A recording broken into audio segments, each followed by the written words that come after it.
திரு ஷபீர், இதுல திமுக வர்சஸ் பாஜக அப்படின்ற அரசியல் மாறுவதற்கான சூழ்நிலையில அதிமுக இரலவெண்ட் ஆயிட்டே இருக்குதா?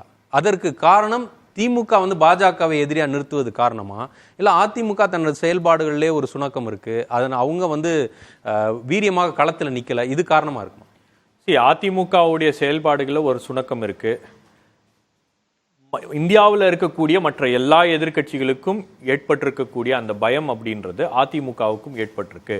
அதனால தான் அவங்க பாஜக கூட்டணி விட்டு வெளியே வந்திருக்காங்க. நீங்க பாஜகவோட கூட்டணி சேர்ந்தால் எந்த கட்சி கூட்டணி சேருதோ அந்த கட்சி வந்து காலி ஆயிரும் அப்படின்றதுக்கா வரலாற்று ரீதியான உதாரணங்கள் ஏராளமாக இருக்கிறது. நீங்க உதாரணத்துக்கு எடுத்துக்கிட்டீங்கன்னா சந்திரபாபு நாயுடு ஆட்சியை இழந்திருக்கிறார். அதுக்கப்புறம் உங்களுக்கு வந்து நிதிஷ்குமார் பாஜகவோட இருந்ததால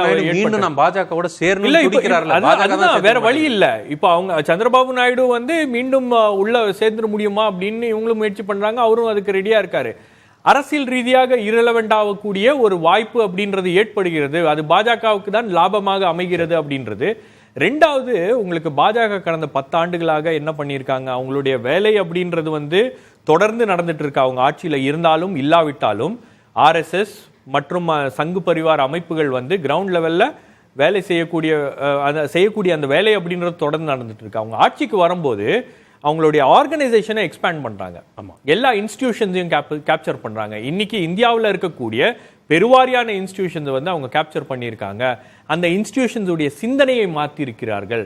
அந்த மக்களுடைய சிந்தனையை மாற்றிருக்காங்க. இப்போ வட இந்தியாவில் உங்களுக்கு வந்து முஸ்லிம்களுக்கு எதிராகவோ அல்லது சிறுபான்மையினருக்கு எதிராகவோ ஒரு கருத்தை சொல்லிட்டு சாதாரணமாக சொல்லலாம். எந்த விதமான ஒரு அச்சமும் பயமும் அவங்களுக்கு தேவையில்லை அப்படின்ற ஒரு நிலையை இன்னைக்கு உருவாக்கியிருக்காங்க.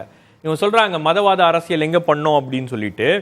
நீங்க பல்கிஸ் பானுடைய கேஸ்ல ரெமிஷன் கொடுத்து அவங்க வெளியே வராங்க. வெளியே வருகின்றவர்களுக்கு வந்து லட்டு கொடுத்து வரவேற்கக்கூடிய காட்சிகள்லாம் நம்ம பார்க்குறோம். எவ்வளோ ஒரு கொடூரமான ஒரு குற்றம் அது. அதையும் வந்து கொண்டாடக்கூடிய ஒரு மனநிலையை வந்து இன்னைக்கு ஏற்படுத்தி இருக்காங்க. அது மட்டும் இல்லாம அதை நியாயப்படுத்தக்கூடிய ஒரு விஷயத்தையும் வந்து தொடர்ந்து பண்ணிட்டு இருக்காங்க அப்படின்றதும் நம்ம பாக்குறோம்.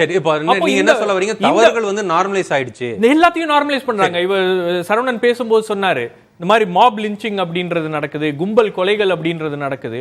நீங்க இதுக்கு முன்னாடி எப்போ இந்த மாதிரி அடித்து ஒருவரை கொன்று இருக்கிறார்கள், அவர் வந்து பீஃப் வச்சிருந்தாரு அல்லது அவர் கறி வச்சிருந்தாருன்றதுக்காக அடிச்சு கொண்டு இருக்காங்க அப்படின்ற ஏராளமான சம்பவங்கள் நடந்திருக்கு. அப்படின்னும் போது இந்த சம்பவங்கள்லாம் எப்படி நடக்குது?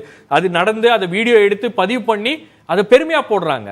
சரி, உங்களுக்கு அந்த மக்களுடைய அந்த சிந்தனையை அவர்கள் மாற்றி இருக்கிறார்கள். அதுதான் வந்து அவங்களுடைய மதவாத அரசியலுடைய ஒரு மிகப்பெரிய வெற்றியாக இருக்கிறது. போலரைஸ் பண்ணிருக்காங்கன்னு சொல்லி மக்களை போலரைஸ் பண்ணிருக்காங்க. ரெண்டாவது, ஒரு பக்கம் நீங்க வந்து ஒரு விக்டிம் கார்டையும் இவங்க பிளே பண்றாங்க. ஹிந்து கத்ரே மெஹே, இந்துக்கள் எல்லாம் ஆபத்துல இருக்காங்க அப்படின்னு. ஒரு பெரும்பான்மையாக இருக்கக்கூடிய ஒரு நாட்டுல, இந்துக்கள் அதிகமாக இருக்கக்கூடிய ஒரு நாட்டுல இவங்க வந்து இந்துக்கள் எல்லாம் ஆபத்துல இருக்காங்க அப்படின்ற அந்த நரேட்டிவை பெடல் பண்றதே வந்து போலரைசேஷன் தானே. சரி, ஒரு பக்கம் இது இருக்கு, இன்னொரு பக்கம் முடிச்சிடுறேன். அதாவது அப்போ இந்த மாதிரியான ஒரு போலரைசேஷனோட இவங்க இந்த அரசியலை பண்ணும்போது அந்த சமூகத்துடைய சிந்தனையை மாற்றக்கூடிய ஒரு முயற்சியில் அவங்க தீவிரமாக ஈடுபடுறாங்க. அந்த மக்களை போலரைஸ் பண்ணக்கூடிய ஒரு முயற்சியில் அவங்க தீவிரமாக ஈடுபடுறாங்க அப்படின்னும் போது இது திமுகவுக்கு மட்டும் இல்ல, அதிமுகவுக்கு மட்டும் இல்ல, இருக்கக்கூடிய அந்த சிந்தனையை எதிர்க்கக்கூடிய எல்லா கட்சிகளுக்கும் ஒரு ஆபத்து. சரி, அதுல அதிமுகவும் அதுல வந்து ஒரு பாட்டா இருக்காங்க அப்படின்னு. இதுல ஸ்ரீகாந்த் கருணேஷ் கேட்கிறது, திமுக பல்வேறு விஷயங்களை தவறி இருக்குது, அதையெல்லாம் வந்து கேள்வி கேட்பது எப்பொழுது? நீங்க வெறும் பாஜக பேசுகின்றது, பாஜக செயல்கின்ற ஒரு விஷயத்தை மட்டும் பேசிக்கிட்டு இருந்தா திமுக வந்து அவங்களோட அக்கௌண்டபிலிட்டி ஃபிக்ஸ் பண்றதுக்கான வாய்ப்பு இல்லாம போயிடுச்சுன்றாரு. திமுகவுக்கான அக்கௌண்டபிலிட்டியை ஃபிக்ஸ் பண்றது 2026 ஃபிக்ஸ் பண்ணுவோம். அது தமிழ்நாடு மக்கள் பார்த்துப்பாங்க. சரி, 2024 ஒன்றிய அரசாங்கத்துடைய அக்கௌண்டபிலிட்டியை ஃபிக்ஸ் பண்ணக்கூடிய ஒரு வேலை அப்படின்றது அதுதான் ஒன்றிய அரசாங்கத்துக்கு நடக்கக்கூடிய தேர்தல் இல்லையா? அப்போ அந்த தேர்தலில் ஒன்றிய அரசாங்கம் கடந்த 10 ஆண்டுகளாக என்ன செய்திருக்கிறது? இப்போ மணிப்பூர் உதாரணத்துக்கு எடுத்துக்கோங்க. மணிப்பூர் பற்றி எரிந்து கொண்டு இருக்கிறது. இன்னைக்கு கூட ஒரு அசாதாரண சூழல் அப்படின்றது அங்கே நிலவுகிறது. பிரைம் மினிஸ்டர் போயிருக்காரா? எத்தனை முறை சவுத் இந்தியாவுக்கு வந்திருக்காரு? ஒரு முறை கூட ஏன் மணிப்பூர் போய் பார்க்கல? மணிப்பூர்ல என்ன நடக்குது அப்படின்றத நேரடியாக அவர் ஏன் போய் பார்க்கல? அது இந்த அரசாங்கத்துடைய ஒரு மிகப்பெரிய தோல்வி இல்லையா?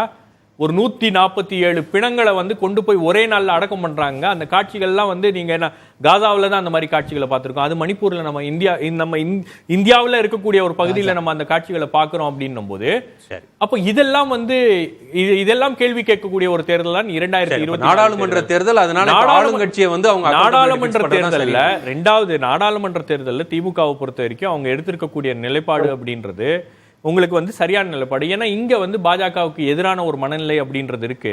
சரி, அதை எப்படியாச்சும் மாற்ற வேண்டும் அப்படின்ற ஒரு தீவிர முயற்சியில பாஜக இங்க ஈடுபட்டு இருக்கு. எப்படியாச்சும் வந்து அதிமுகவையும் காலி பண்ணி நம்மளால வந்து இங்க வளர முடியுமா அப்படின்ற ஒரு தீவிர முயற்சியில இருக்காங்க. ரெண்டாவது, இவங்க மதத்தை வச்சு அரசியல் பண்ணல அப்படின்னு பேசுறாரு ஸ்ரீகாந்த் கார்னேசன் அவர்கள். தஞ்சாவூர் மாணவி மரணம் என்ன பண்ணாங்க? அப்பட்டமான மத அரசியல்ல அது. ஒரு மாணவி அவங்க வந்து சூசைட் பண்ணிக்கிட்டாங்க.